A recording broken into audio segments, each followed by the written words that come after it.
May 8, UPI, Gina Haspel's nomination to be director of the CIA has brought attention once more to the United States' use of torture. The current commander-in-chief, Donald Trump, has lauded waterboarding, simulated drowning, suffocation, and suggested the United States resume it.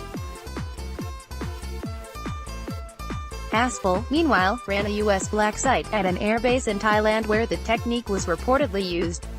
Tapes of CIA interrogations there were destroyed in 2005. Haspel reportedly reassured senators that if appointed she will not permit such interrogation techniques, will accept recent U.S. legislation that outlaws waterboarding, and will abide by the U.S. military manual, which doesn't authorize what the Bush administration notoriously referred to as enhanced interrogation techniques. Nevertheless, plenty of people in the U.S. power structure, not least Trump himself, are willing and even keen to resume waterboarding and other torture techniques. Given their apparent lack of compunction, it's important to recall how the United States has judged other countries that went down this road. Going back to the end of World War II, there are several precedents that Haspel's questioners on the Senate Judiciary Committee should raise with her. They provide evidence, as if any were needed, that banning the maltreatment of prisoners is not some cringe of latter-day political correctness. Beyond the pale, after Japan surrendered to the Allied powers in September 1945, many of its leaders and senior military figures were tried in Tokyo by the U.S.-backed International Military Tribunal for the Far East. Among other crimes, the tribunal found the Japanese leadership guilty of the systematic use of water torture. Many U.S. military tribunals convicted lower-ranked Japanese officials of this crime and other tortures. The judges in Tokyo were unanimous in their decision. Their conviction described the techniques used in graphic detail. Among these tortures, it read, were the water treatment, burning, electric shocks, the knee spread, suspension, kneeling on sharp instruments and flogging. But water treatment, today, waterboarding, was top of the list of torture techniques. The so-called water treatment was commonly applied. The victim was bound or otherwise secured in a prone position, and water was forced through his mouth and nostrils into his lungs and stomach until he lost consciousness. Pressure was then applied, sometimes by jumping upon his abdomen to force the water out.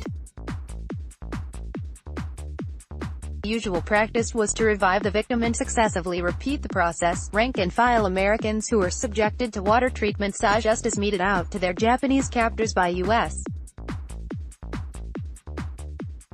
military tribunals. In 1946, one tribunal sentenced civilian interpreter Isamu Ishihara to life imprisonment for a variety of tortures, including water treatment. Among his victims were SGTS Minnick, Schick, Stowers and Dr.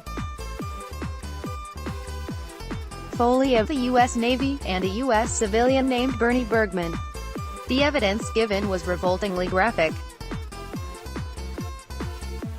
Crucially for the senators who'll vote on Haspel's nomination, this is not just a matter of historical record. The original charges and the trial reports were processed through the operational documents of the United Nations War Crimes Commission, whose reports were found to have legal authority today by the International Criminal Tribunal for the former Yugoslavia.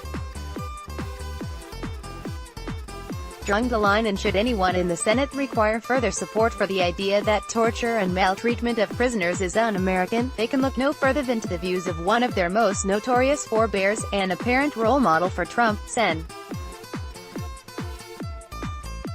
Joseph McCarthy. When confronted with allegations that U.S. interrogators had tortured former SS troops on trial for massacring defenseless U.S.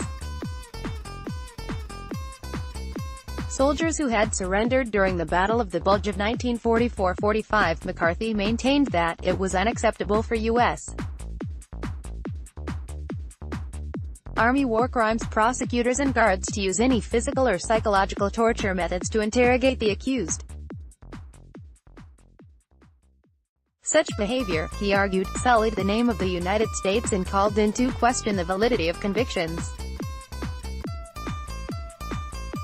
When Haspel goes before the Senate, it'll be of public interest to know whether she supports the high standards McCarthy sought to uphold, whether she thinks it was right to convict Japanese prison camp guards of the crime of water treatment, and whether Tokyo was right to convict those who oversaw their torture. In all that's come out in recent years about war on terror-era CIA interrogation methods, these questions could hardly be more awkward for her. Dan Plesh is the director of the Centre for International Studies and Diplomacy at SOAS, University of London. This article was originally published on The Conversation. Read the original article.